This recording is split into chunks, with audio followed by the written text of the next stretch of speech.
Welcome everyone back to Beauty as a Birthright. Today we are so happy to have guest Claudia Soto as a London-born, Melbourne-based Spanish Chilean yoga and Pilates teacher and creator of Cloud Sways, a space to encourage people to move their bodies for all reasons, excluding societal pressures, and to dismantle the false narrative that size and abilities are a reflection of health.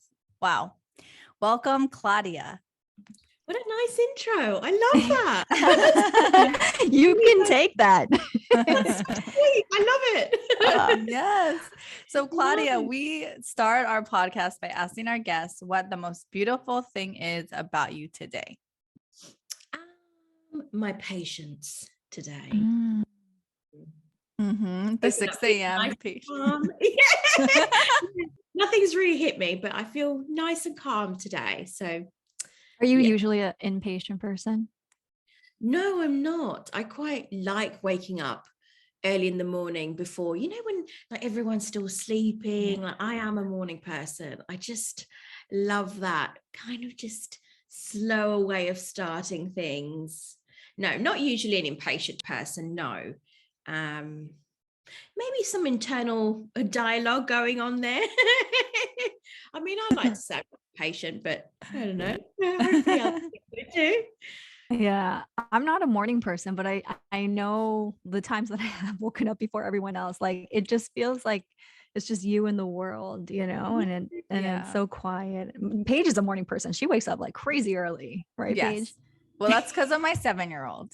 He wakes up crazy early. So then I'm up really early too. Do you get up a little bit earlier to give yourself that extra time, or just whenever he's ready, it's go time? Yeah, I do that as well because I know that I don't have that much time. So I will do that too, just to get a little more extra things covered before the day starts. Oh man, that is like a hardcore discipline. Oh, I love that. Well, so Claudia, you were born in London, right?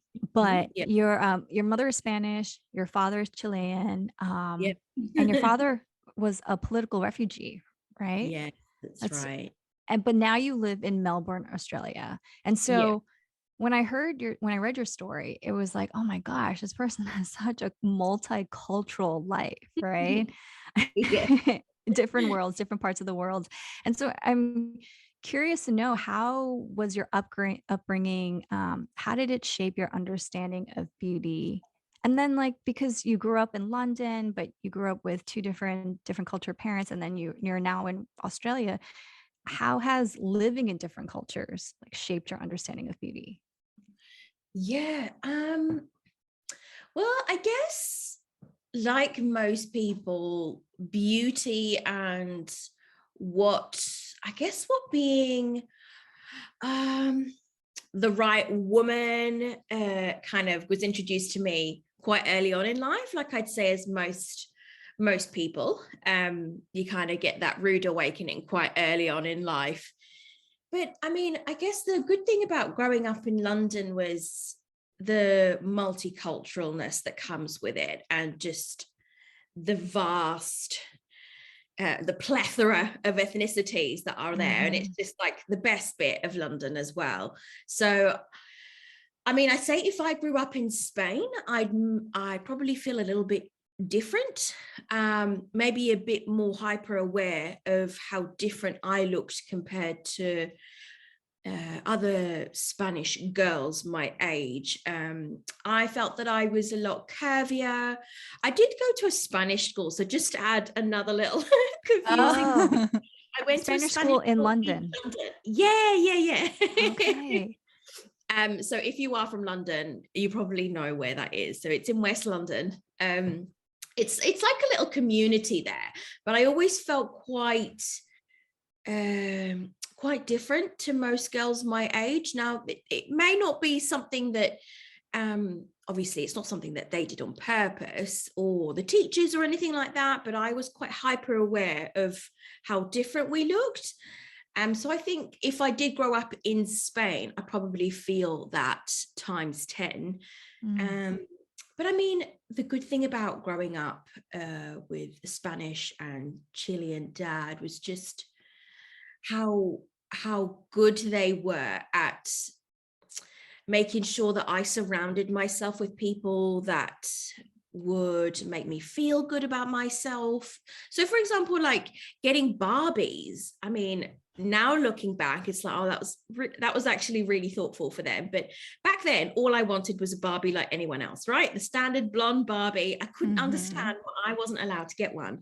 I was allowed to get the Pocahontas because that was the closest thing that looked like to me. So I wore that Barbie down. Like, I mean, Pocahontas, you know, the Disney story is a complete other topic.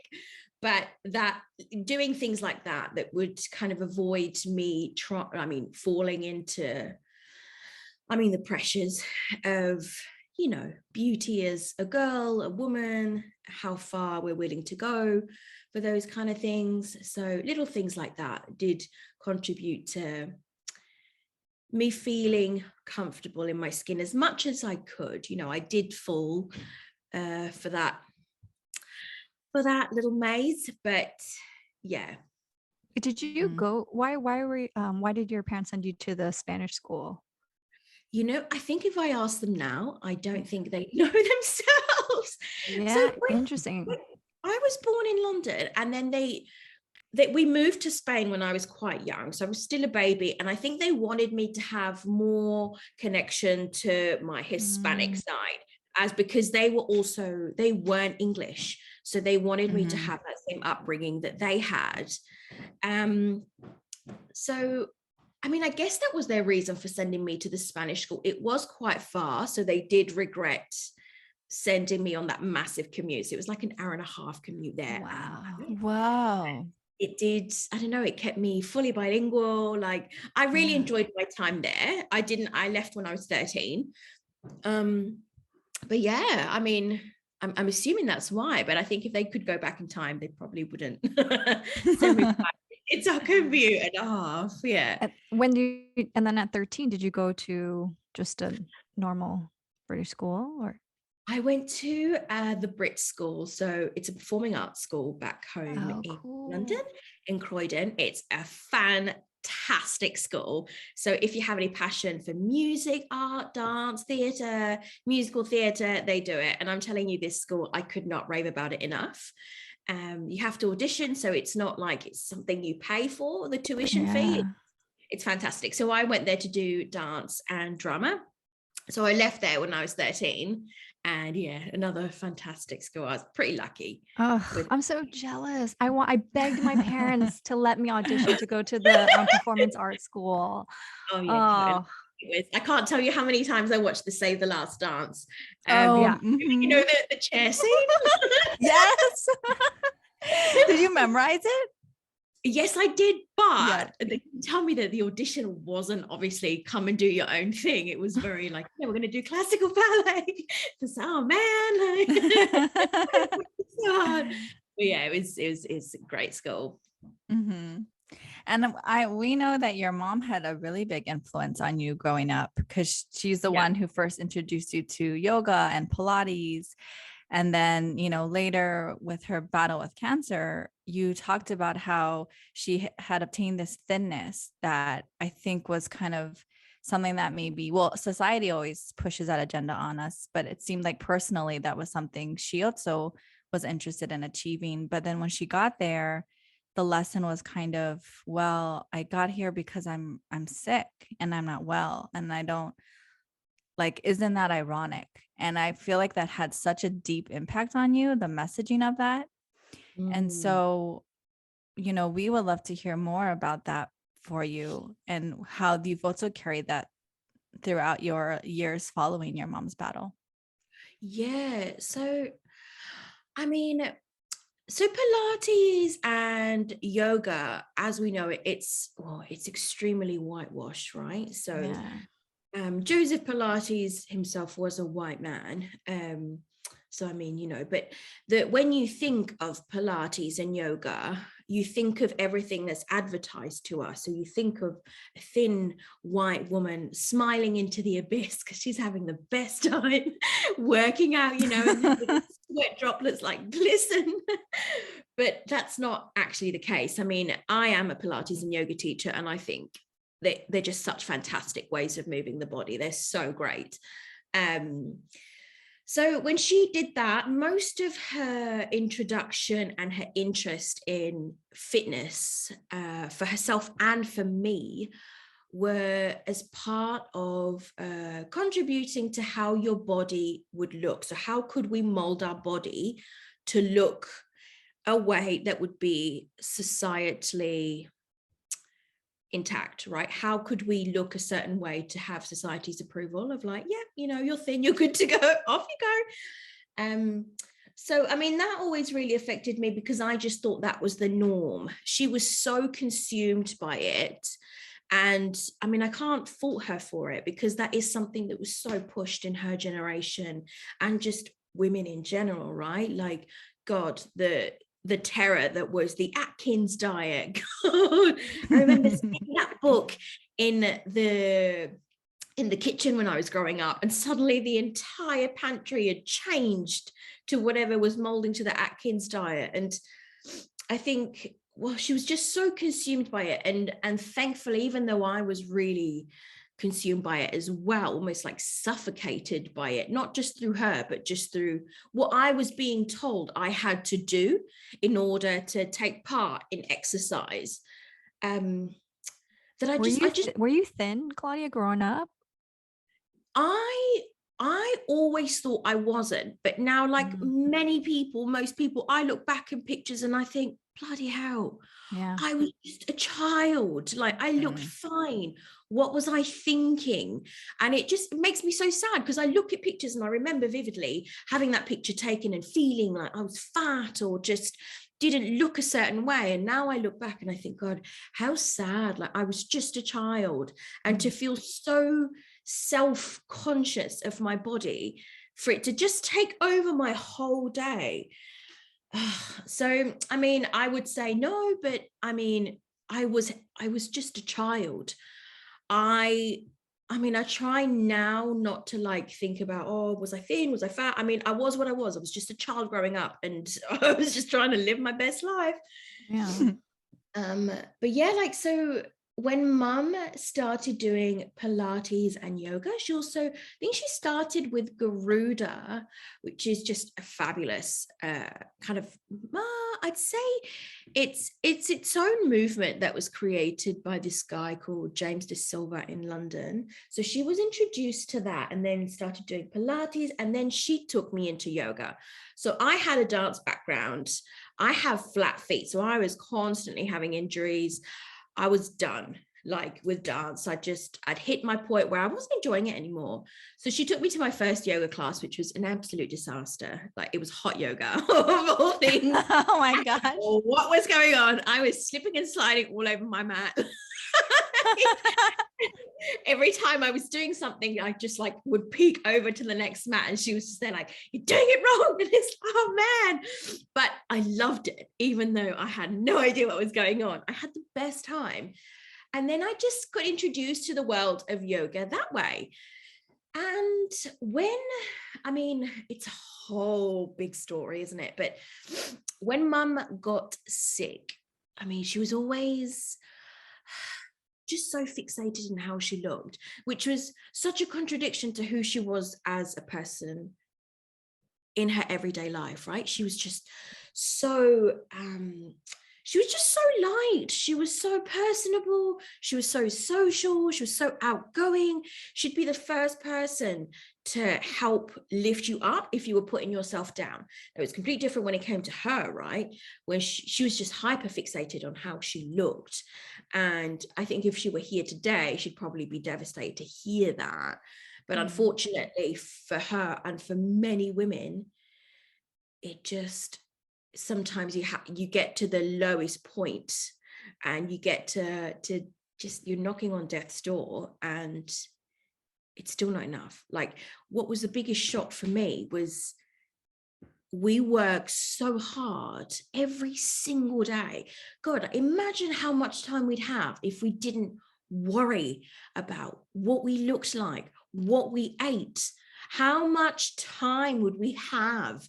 Like, how tired, literally tired, have we been from like not eating enough, or just working out too hard, or not working hard enough? It's just like a vicious cycle. And at the end of it, you're not going to get a medal. So mum was thin when she passed away. Who was there to hand her the medal for, like, you lived a thin life? Good on you. There is no medal, guys. There's no medal. And that's what was the saddest part. Like, even though I knew that, when I was with my mum, and she, even in her last moments, right, which is just so sad. It angers me that this whole diet culture stole so much from her, that even in her last moments, she was almost apologizing for her physical appearance to the nurses that would come in, and before anyone could make a comment on her, how small she'd gotten, which no one would, by the way, she would get in there before. And I think a lot of us do that. It's like, she would show you her legs and be like, oh, look at my legs. Like, and it was just, I remember one time, so she was at home with us, right? So we did palliative care at home, and she had a mirror that she'd always had next to her bed, and she would get up and, or when she couldn't look at herself in the mirror, and that just broke my heart. Like, I mean, it's just, yeah. And it's just so sad, because I feel like so many people could relate to this and understand that it just consumes you. It's a monster. And it's just time to start changing the narrative, because, like I said, there's no medal. There's no medal at the end. You may as well move your body because it feels good for you. And if going to a Pilates class or running at 5 o'clock in the morning isn't for you, find something else that works. You don't need to exhaust yourself. Like, you deserve to move your body in a way that feels good for you. And you deserve to bloody eat and just live in a way that feels good for you without judgment. Are there going to be people that are going to tell you you're fat and you're not good enough along the way? Yeah. Yeah. But, you know, there's just got to be a way where we can kind of lead the way, and I don't know, maybe lead by example. And it's not perfect. I'm not going to sit here and tell you that I wake up every day and like, oh, I feel great about myself. We're not taught to do that. You're literally going against the grain here. You're not told to love yourself. Can you imagine how much money major companies would lose if you turn around and be like, oh man, I love myself today. I feel so good. I don't need your products. I love myself. Right? Oh man, like, of course there are going to be people like, you're going against the grain here, but it's time to change the narrative. And when mum passed away, and it just, bloody diet culture and how she looked consumed her to that point, I thought, enough's enough. I'm done. Like, I'm done, like, personally letting this take over. And I mean, Cloud Sways kind of grew organically, right? Over the lockdown, everything shut down here in Australia. Like, I don't know if you guys know, but we had literally the world's strictest lockdown. Yeah. 2 years. And I got left with nothing. And I was all right, let me just start teaching stuff online, because I'm. What were you doing before? Were you teaching yoga and Pilates in studios? Yeah. So I worked for other studios. It's always something I wanted to do, but it's not, you know, when you want to do something so bad, it scares you. It terrifies you, and you procrastinate. You too? I think we all kind of do that. And it's so weird we do that, don't they? Like, when you want to do something so badly, it kind of scares you too much. And then you chip around it. But when the lockdown started, I started doing Cloud Sways, and I was like, you know what, I'm going to teach in a way that I resonate with. And it started resonating with a lot of people, and here we are today. Like, yeah, I mean, it's a big topic, but I think the main thing is that most people can probably relate to, you know, just how heavy it is and how bloody exhausting it is every day, trying to work on the best version of you what? There's just not, you're never going to be satisfied if you go down that path. I mean, I've been there, my mum's been there. Like there is no medal. You're never going to be fully satisfied with yourself. And God, like, you've only got one life. Don't you want to live it? There's so much that resonated. I mean, the big thing that is like resonating so hard with me of your story and your mom's story is that it's because Paige and I are both clinicians, and there's so many times that I've had patients come in like really sick, in pain, then apologize for their body. Sorry, I didn't shave. Sorry, my toes aren't pedicured, and as a clinician, I'm not even looking at that. And I'm like a superficial judgmental person in my everyday life, but as a clinician, I don't even see that, because what I'm looking at is like, okay, like what sort of tests we have to do, what sort of, like looking at the color of your skin, if there's any inflammation, is it swollen? And then there was a time that where I was the patient and I apologized. And I said, sorry for the scars on my legs, because those are kind of they're my insecurities. I have so many scars from like surfing and just skateboarding and just having a good time. Like I've got like burn scars from motorcycles and stuff like that. And the clinician, she just said, oh, it looks like you had a really fun life. And that moment, it shifted everything. Cause I was like, yeah, because every scar I've had was because I was having a blast. And I'm clumsy, but like other than that, but it tells a story. And since then it's like, I just love the way that she shifted it. Like that little like shift in that perception of your own insecurities, right, can make such a powerful impact on your self-esteem, your self-worth, like how you see yourself. Right. Isn't that beautiful? I love that. It looks like you've had a great life. That's Right? so nice. Yeah. Yeah. So you kind of touched upon it. Like you grew up as a dancer, and Paige and I both grew up as dancers too at very young ages. And we often talk about how there's a disconnection between us and our body. When we started this podcast, we were talking about like, what does beauty mean to us? Like, what does it look like? And we really focused on the face for various reasons. And we also talked about like, why are we so disconnected from our body? It's almost like we talk about beauty from the neck up and we don't talk about from the neck down. So I've been thinking about myself, like, why am I doing this? And I grew up as a dancer and a gymnast. And so when you grow up in that world from a very young age, everybody talks about your body. And I think the reason why I disconnected myself, I think I did it when at a very young age, was because it was too much. So it's like, this belongs to me, my head, but my body does not belong to me. It belongs to my coaches. It belongs to my dance instructor. It belongs to my dance group. And I think it was just this weird coping mechanism. So now as an adult, it's like I'm trying to reconnect my head and body. But I'm wondering, for you, what was it like? Did you have a similar experience being a young dancer? And did you have criticism from different places, or were you protected in a lot of ways?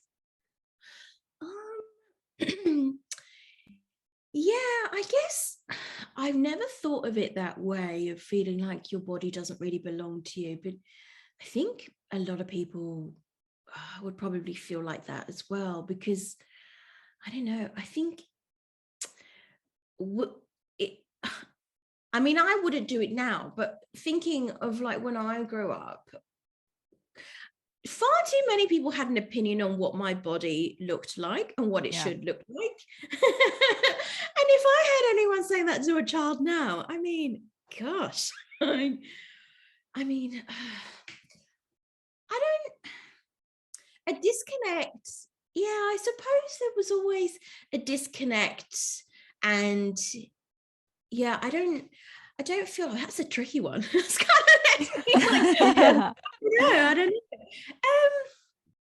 I mean, I have no idea for both of you. This was just like my thinking in the last month. Like, what is up with me? I mean, I feel like now I'm definitely trying to take I don't like saying the words because it sounds a bit woo-woo, but I'm trying to take my own power back of like, right, this is my body. Like, whatever you say about it, that's your business. It's got nothing to do with me. So like, you know, I mean, growing up, I think I've always been moving my body in a way.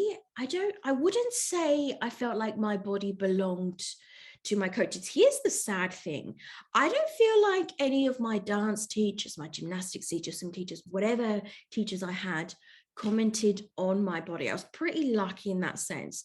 However, the people that did comment on my body were the ones that probably shouldn't have, family, friends, and they're the ones that leave a really big stamp. God, I remember like being in the Spanish school and I'd started dancing, and in typical Save the Last Dance vibe, I was dancing in the playground, kind of in my own head, like, yeah. Look at me, I'm so cool.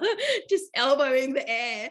But I was like having a good time, right? I was just dancing because I'd started dance classes and I was practicing my routine, like with my friends that went to, not just me by myself, like with my friends from school. And when the bell rung, it's so mean, but you know, this stayed with me. This girl from my class came up to me. She's like, oh, you wouldn't believe what this boy said about you. And I was like, what? She said, oh, he, I don't know how to exactly translate the words. So it just gives it the oomph that it hit with. But the comment was like, oh, he said that they could see your fat, but like, not like fat as in like your like literal fat of the body. So you got muscle fat, like they could see all your grease. I guess maybe that's how you'd say it in English. And I was like, what? I was only 12 and I was like, what do you mean? I was literally just like with my friends having a good time, and like I shouldn't, like, first of all, you don't need to tell people what other people have said, like mind your business. Yeah. I know kids mean, but that was like that could have saved me a lot of heartache, because then I just didn't dance outside of the dance studio after that. And like I was like, whoa, okay, something else for me to be like fixated on. How do I look at the playground? How am I playing as a child? But like, just what a thing to comment on. Like, you know, again, he was a child. He should have known better. Like, but you know, he was a kid. But that was, God, adults even say stuff like that now. You know, that's like the thing definitely that drives me crazy. It's like everybody should just mind their own business about anything, you know. God, especially children, just let them be. Like, I was listening to a podcast the other day and they were saying that girls now start dieting and becoming fixated with their bodies from the age of 4. No way. Yeah. And I was talking to a client last week, telling her the exact same thing I was telling you guys now. And she said that she started becoming hyper aware of her body at 5. Like, what? Yeah. Like that, man. It's just a monster. It's a monster. And, you know, it's little comments, like, we just need to normalize not commenting on people's appearance at all. Like, there's so many things that we can say that would make people feel good. Let's just not say people, oh, you look so thin, you look like you've lost weight. Just mind your business. Mind your business. Because this one comment that you might feel is a compliment, or you're trying to say, you're just in a passing comment, or you're trying to be mean. First of all, if you're trying to be mean, don't be an asshole. Like, just be nice, right? Mind your business. But we need to not comment on these things because they have such a huge impact on and we someone. never know the story behind it. We had a guest recently, Francesca Isaac, who has Crohn's disease. And so her weight, when she's the sickest, she looks the thinnest. You know, and people would compliment on that, but they don't know the story that like her body is fighting itself and she is feeling like shit inside. And so it's so strange that we equate thinness to health because we don't know what's going on. Right. God, yes, that's thinness does not equal health, guys. Not at all. Like, there is no science to back that up. We just need to stop that now. But I had a similar experience. I lost a bunch of weight, a few years ago. And the compliments I had were just, I've never felt uglier in my life. Even though everyone was like, wow, you look so beautiful. You look so great. What have you done? I have never, ever felt so paranoid about my physical experience as I did when everyone was telling me how good looking I was, just because I lost weight. It made me so sad because it made me question how people felt about me prior to this. Like, did you only think of me as in a physical way? Like, you didn't think of like how good a friend I was, like how much of a good listener I was. It was all down to how I looked. And it made me so sad that I was just like, God, you work so hard to be thin, and then what for? Because this is just as ugly. Like, Right. it's the worst when people are just like, whoa. Man, it's exhausting. I'm even exhausted now. It's just like this really. Yeah, when we reflect on this, I thought of something because when we first introed into this question, we were talking about, Tamsin shared about like coaches or teachers, instructors commenting on her body.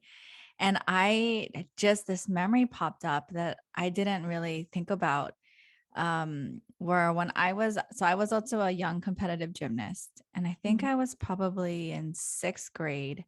I hadn't gone through puberty. I hadn't even gotten close to entering puberty. I think for me, that wasn't until like 9th grade. But anyway, so my coach we took photos in a pool for like this competition, and I was in a bikini, and my coach asked me to come over to show everyone my body. It's because I was basically a child. And she said, look at Paige's body. And she told my teammates to look at my body. And she was like, can't you see Paige has a lot of control? Whoa. And she doesn't have her period yet. Yeah. And then the weirdest thing happened where she was like, I think she should be team captain. And I was in 6th grade. So in like that short amount of time, I was put on a pedestal, rewarded, given a quote unquote medal, a prize, and then talked about like how I hadn't had my period. I mean, I didn't even think that was the thing. And all these other girls that were just older than me or went through puberty at like a normal age that were developing, that had a little bit more mass on them because of that, because their body needed it to develop, they were like shamed. And that moment like was burned in me. And I remember I think I didn't get my period or like until 9th grade. And I remember being like oddly like proud of that. Like, you remember in that moment, like when your coach or teacher did that, like what did you feel as like a child? Did you feel proud, or did you feel embarrassed, or? I felt shy about it, but I also felt like, yes, that's true. Like I am disciplined and I am hardworking, but everyone was, right? That's the thing that's so sick. It's just like nature took course on people quicker than it did on me. And because my mom didn't get a period till she was a senior in high school. So it's like, because she was a competitive gymnast and she went on and did Division I gymnastics in college. So anyway, like that was just so happened to be my genetic story at the time. But it was used as like, it's because she works harder. It's because she's more disciplined. It's because she's more this, more that. Everyone needs to have this too. And that really, really like made a huge impression on me in a very negative way. So anyway, I just was thinking about that. Yeah. So dangerous to what? I'm sorry. I just need a moment to process this. Yeah. An adult complimenting you for not getting your period. Like they literally said, she doesn't have a period yet. Like shame on you for getting your period. I mean, that could have really screwed you up when you got your period, because like I remember girls and because I remember girls in high school who were athletes, like swimmers, especially. They need to have a certain body type, especially like divers. Like it has to be short, thin, like no curves whatsoever. And you can't tell, like, it doesn't matter how hard you work out, like if you're born with curves, you're going to have curves. And and it really like messed with them. And it like and then getting your period is like such a beautiful moment. Like we get to experience this like every month. And so, yeah, it totally screwed with your mind too when you got it. Yeah, I actually hit it for probably the first 3, 4, 5 months because I Oh. was like ashamed. And I felt like a drug dealer. Like I had to get like my friends to like go buy me pads in like a brown bag and give it to me at school. The parking lot in the table, just behind the like bench. handing you a tampon. It's like the drugstore. Like it was so bonkers. But okay, yeah. Terrible. I But just that's like feeding into like, that is like, I mean, seriously, how to give someone an eating disorder faster than anything. Like, Totally.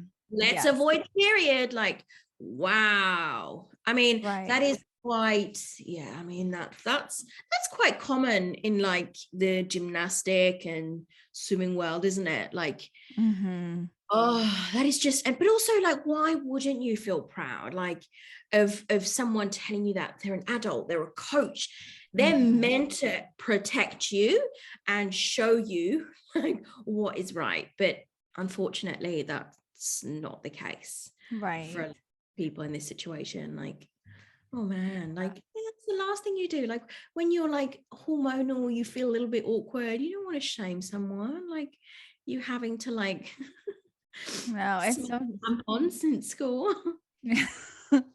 well, but and Claudia, shifting gears a little bit though, before we jump into cloud sways, which we're really excited to talk about.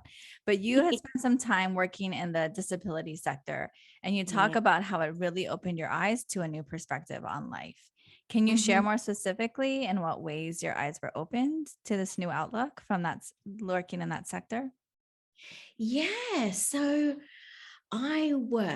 so there was a point in my life after graduating and working retail. I was like, oh, I don't know what I want to do. Like, I was kind of just over, like, I was auditioning because I was an actress then, and I was just so tired of how shallow the whole industry was for me personally.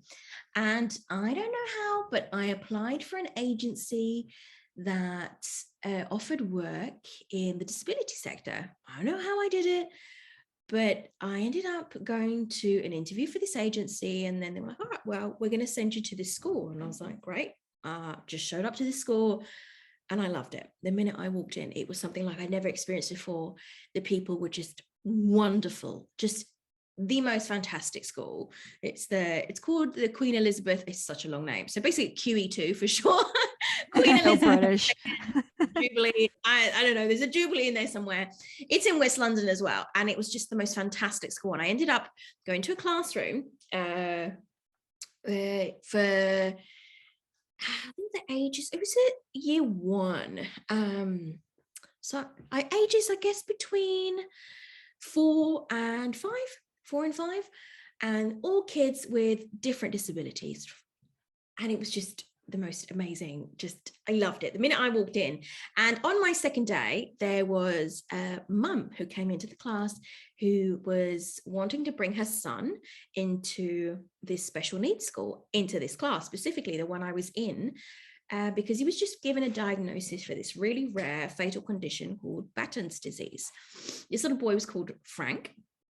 And I met him, and instantly I was like, right, me and you just gel. Like we understand each other.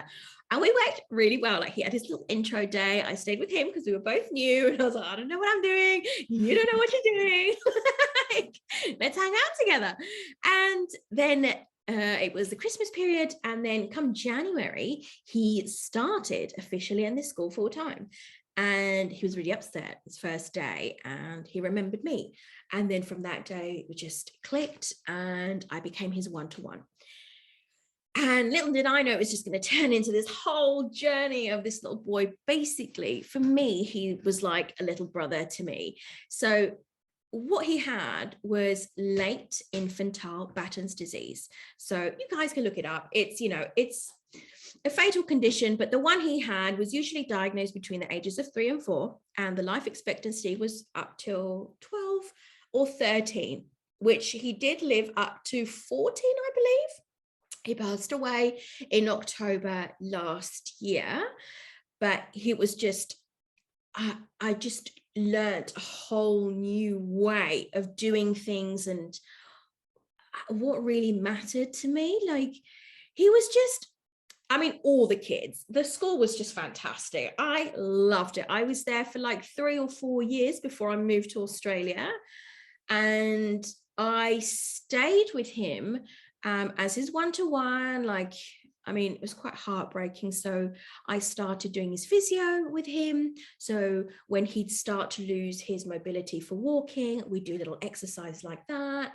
And then it just, he started losing his ability to use his hands, and then his sight, and then the seizures came in. And unfortunately, this horrible disease took everything, like his ability to do anything independently for himself. And it got to a point where I could no longer, by like the 3rd or 4th year, I could no longer, I could be there for him. I was still there for him, but I wasn't a nurse, and he needed something that I was not qualified to do. Like, I knew him very well, but that's when I was like, I was just also just, and it makes me so sad to say this, but I was just emotionally just, I was so, and I know I should have done this, but yeah, I was really emotionally attached to him. And yeah, I'd come back and visit him a lot. Yeah, I was really close to his mum. I did a lot of fundraisers for him, but yeah, and I became an ambassador for the Batten's Disease Family Association. Just a wonderful, like, family run charity. They're just fantastic. Yeah, and that was my introduction to working in the disability sector, and it was honestly a gift. It was just, these kids were hilarious. They were just so funny, and yeah, it just changed my perspective on everything as well. Like, I mean, talk about life lessons, but it's a great job. It's an underappreciated job, unfortunately. And honestly, these teachers are just angels walking this planet, because they work so hard and just for long hours, but it's just the most fantastic job. I loved it. Oh, And I really don't.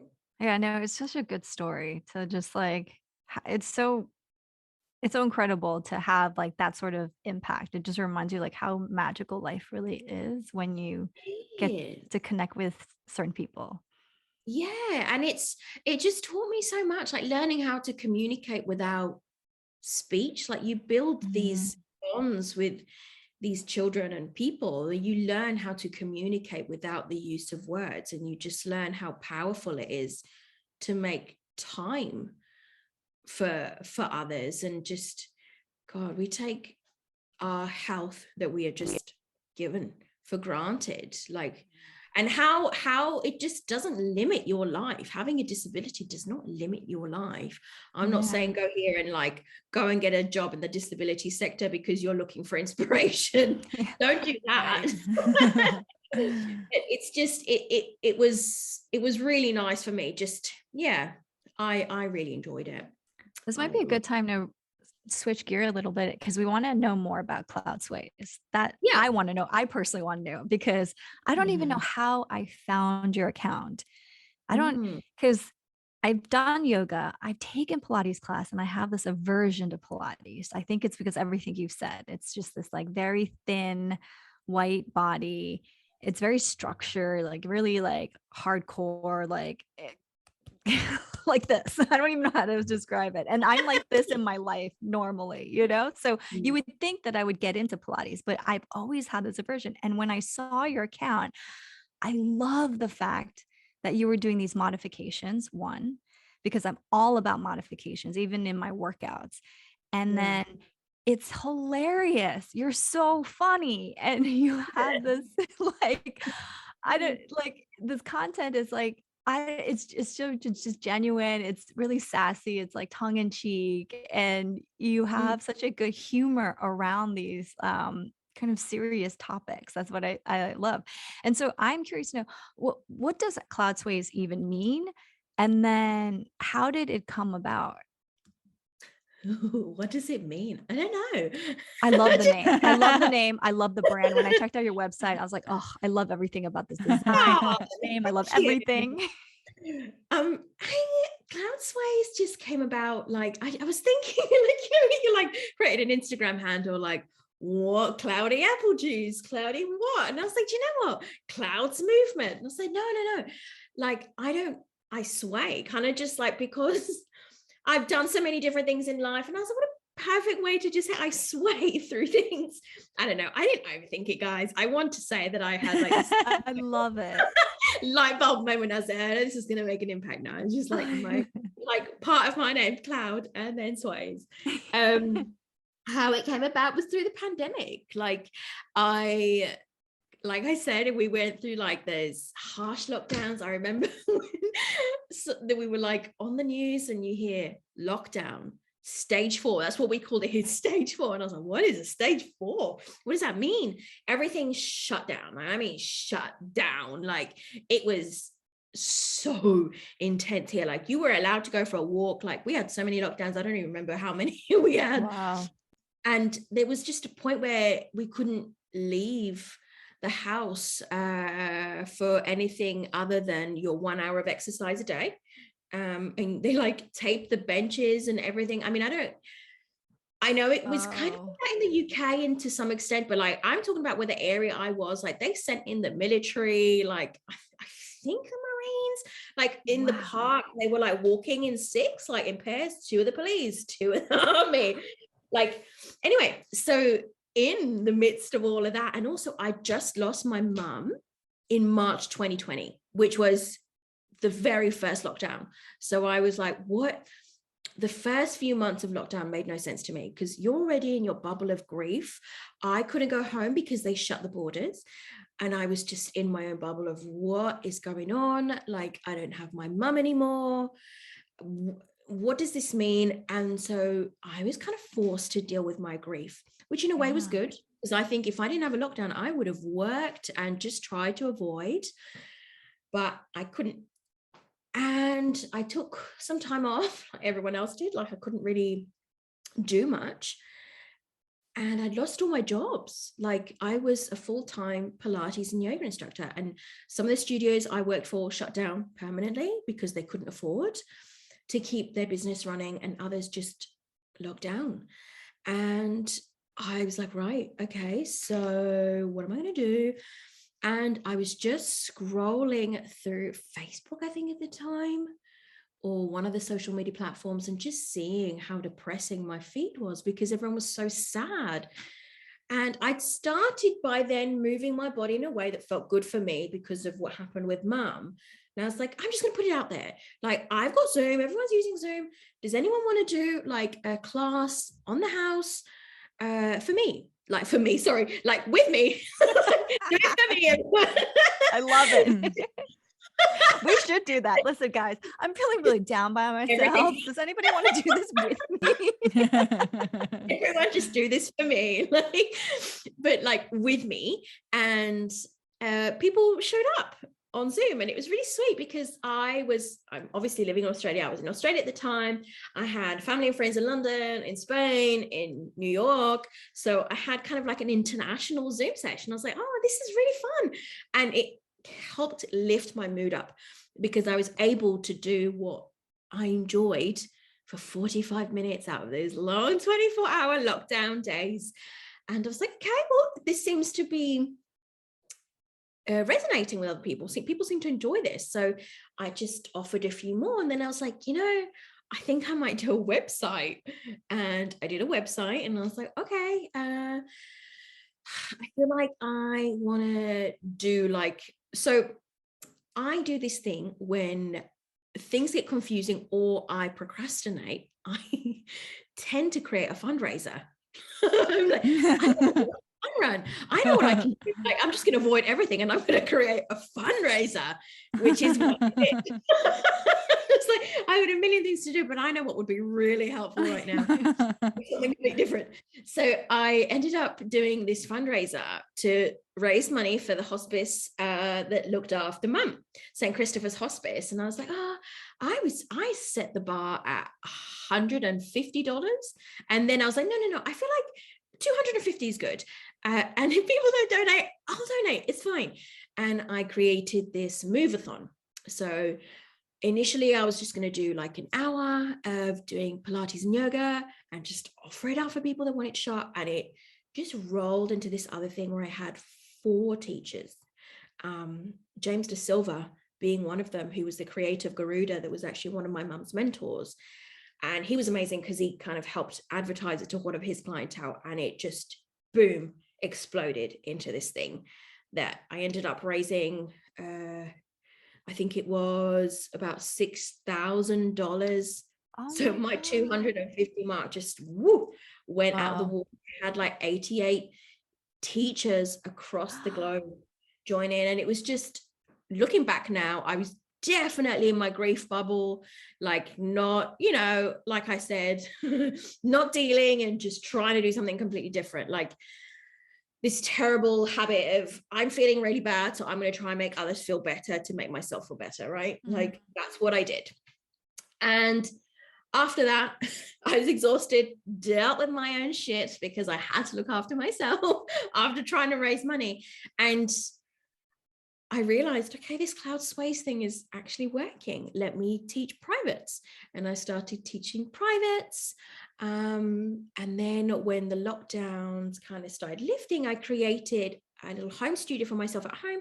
I bought myself a reformer, some clinical equipment, and all secondhand, right? Like I was renting my reformer for a while because I couldn't afford it. I mean, I had no work. I was just doing it online.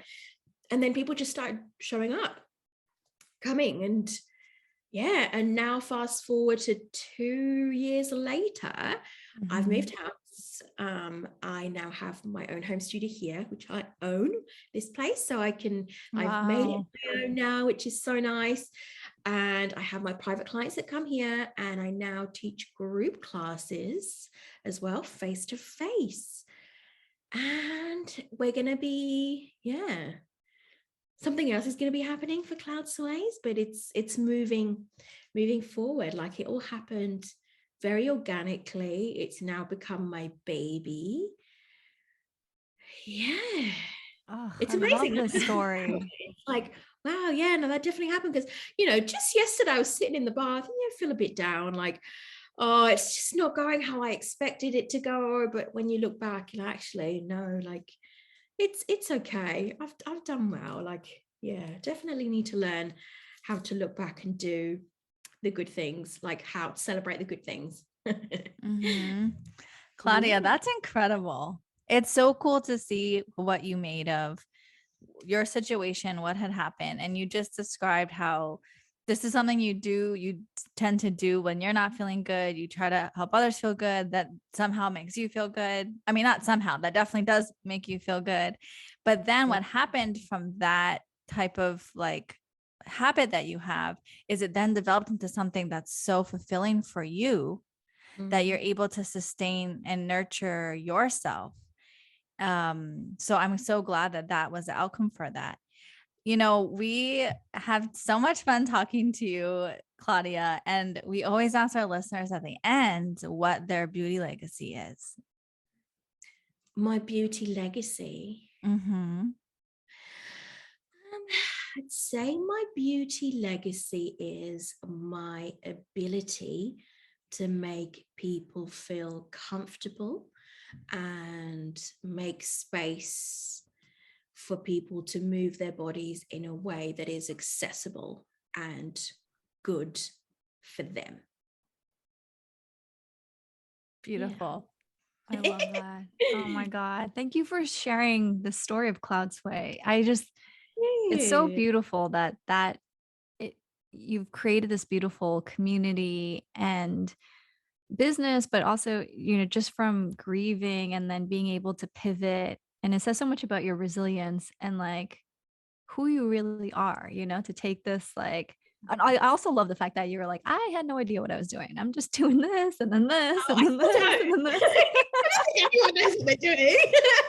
To me, that's like, this is your purpose. Because it's like, you didn't even know, but things are just unfolding organically, naturally, And, oh My gosh. Okay. Yeah. So, well, thank you so much for being with us today, Claudia. We're going to have all your information in our show notes, but for our listeners, how could people support you and find you and get to know more about you? Well, I'm on Instagram. I mean, that seems to be like the biggest platform. It's Cloud Sways, CLOUD Sways, SWAYS. And my website's all linked to the bio. I mean, you can hop in and just have a chat, just have a mooch. If you want to move with me, let me know. I mean, I do have international like clients where we do Zooms, like, organized with the little app I was telling you about before, the calculating the time difference. But yeah, I just hope this makes someone feel good and question how can you move your body without it having to be torturous. Yeah. Yeah. Well, thank you so much, Claudia. Have a nice rest of your day. Thank you for starting it so early with us. It's my pleasure. Okay, take care. Bye, everyone. Bye.